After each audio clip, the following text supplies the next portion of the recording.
பயம்னா என்னன்னு அவர் அகராதிலே கிடையாது. ஏன் பயம்னா அவர் அகராதில இல்லைன்னு நான் சொல்ல வரேன்னா, பயம் exact opposite faith. Fear exact opposite faith. விசுவாசத்துக்கு எதிரானது பயம். விசுவாசம் இருக்கிற இடத்துல எது இருக்காது? பயம் என்பது இருக்காது. அப்ப இயேசுவின் விசுவாசத்தை எல்லாம் நாம் படிக்க ஆரம்பிக்கிறோம். காற்றை பார்த்து அதட்டுகிறார், கடலை அதட்டுகிறார், மலைகளை பார்த்து பேசுகிறார், சமுத்திரத்தை பார்த்து பேசுகிறார். அப்போ அவருடைய விசுவாசத்தெல்லாம் அவர் எக்ஸ்பெரிமெண்ட் பண்ணி காமிக்கிறார். விசுவாசத்தை செயல்படுத்துங்கன்னு சொல்றாரு, விசுவாசத்தில் வளருங்கன்னு சொல்றாரு. அப்ப விசுவாசம் உள்ள கடவுள், விசுவாசத்தை போதிக்கிறவர், விசுவாசத்தை சொல்லிக் கொடுக்கிறவர், இவ்வளவு விசுவாசம் உள்ள தேவன் இந்த மரணத்துக்கு பயந்திருப்பாரா என்றால் அவருக்கு மரண பயமெல்லாம் ஒன்றும் கிடையாது. மரண பயத்தை யார் அவர் காட்டவும் முடியாது. பட் அவர் ஏன் அந்த இடத்துல சொல்ல வருகிறார்? பிதாவே, இந்த பாத்திரம் உமக்கு சித்தமானால் என்னை விட்டு நீங்க கூடுமானால் நீங்கும்படி செய்யும் என்று ஏன் சொல்கிறார்? குமாரன் யார்? சகலமும் அவராலும் அவருக்கென்றும் சிருஷ்டிக்கப்பட்டது. சோ தேவனுடைய ஒரே பேரான குமாரன், தேவனால் அனுப்பப்பட்ட தேவகுமாரன்.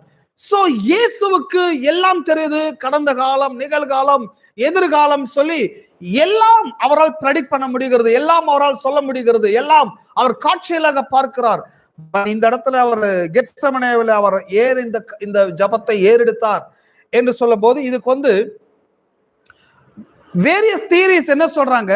அவர் உண்மையாவே மரணத்துக்கு பயந்து தான் அப்படி ஜெபம் பண்ணாரு, இல்லைன்னா அவர் அப்படி ஜெபம் பண்ண வேண்டிய அவசியம் இல்ல அப்படின்னு சொல்ற தியரி இருக்குது. இன்னொரு தியரி என்ன சொல்றதுன்னா, ஆக்சுவலா சிலுவையில செத்தது இயேசுவே கிடையாது.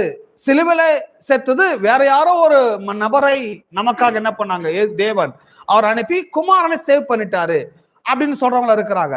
பட் இதெல்லாம் நாம் புரிந்து கொள்ள வேண்டும். சிலுவையில இயேசுதான் மரித்தார், அவர் இல்லாமல் வேறொரும் சிலுவையில சாகவும் இல்லை. அதே சமயத்தில் அவர் கெத்செமனேவிலே அவர் அந்த ஜபத்தை ஏறெடுப்பதற்கான மெயின் ரீசன், அவர் மரண பயத்திலே அந்த ஜபத்தை செய்யவில்லை.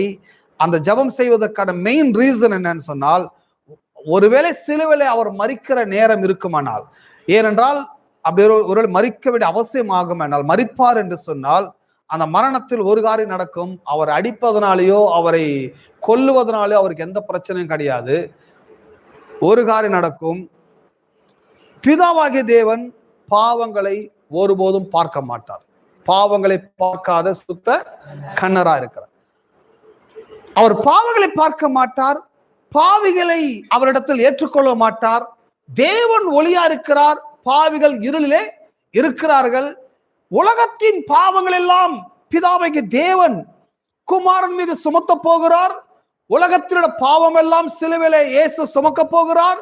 ஒரு கார் இருள் அவரை மூடிக்கொள்ள போகிறது. ஒரு பயங்கரமான பாவ இருளுக்குள்ள அவர் நுழைய போகிறார். இந்த இருள் அந்த ஒளிக்குள்ள ஒளி ஆக்குபை பண்ணவே பண்ணாது. தேவனுடைய சமூகத்துக்கு செல்ல முடியாது, தேவனுடைய முகத்தை காண முடியாது. இந்த சிலுவையில் என்ன நடக்குது? பிதாவுக்கும் குமாரனுக்கும் ஒரு பெரிய கேப் வருது. 3 நாள் பிதாவாகிய தேவன் குமாரனை பார்க்க முடியாது, குமாரனாகிய இயேசு பிதாவாகிய தேவனை பார்க்க முடியாது. சோ அவருடைய நரக வாழ்க்கை என்னன்னா, கடவுளை ஒரு நிமிஷம் விட்டு விலகுவதான் நரகம் என்று நினைக்கிறார். அவர் நரக வாழ்க்கைனா பாதாளத்துக்கு போறது ஒரு பெரிய பிரச்சனை இல்லை. கடவுளுடைய பிரசன்ஸை விட்டு நான் விலகிடுறேன், கடவுளுடைய சமூகத்தை விட்டு நான் விலகுகிறேன், கடவுளோடு நான் சேர முடியாது, கடவுள் முகத்தை பார்க்க முடியாது, அவர் முகத்தை பார்க்காமல் நான் இருக்கவே முடியாது. சோ இப்படி ஒரு மரணத்தை விட வேற ஏதாச்சும் வழி இருக்குமா என்று சொல்லி அந்த ஒருவேளை அந்த சூழ்நிலை இல்லாம அதை நீக்கி வேற ஒரு வாய்ப்புகள் இருக்குமா என்று அவர் ஜெபிக்கிறார். அந்த ஏறெடுக்கிறார். இந்த பாத்திரம் உங்க சித்தமான நீங்கும்படிக்கு இது இல்லாம வேற ஏதாச்சும் வழிதான் பாருங்க ஆண்டவரே அப்படின்னு கேட்கிறாரு. டக்குன்னு சொல்றாரு, இல்ல உம்முடைய சித்தத்தின்படியே ஆக கடவுது. இயேசு தம்மை சிலுவைக்கு ஒப்பு கொடுக்கிறார். சிலுவைக்கு ஒப்பு கொடுக்கிறார், சிலுவில போய் மரிக்கிறார். சிலுவில என்னென்ன நடந்தது என்றெல்லாம் நாம் பார்க்கும்பொழுது இதுல 4 காரியங்களை கவனிக்க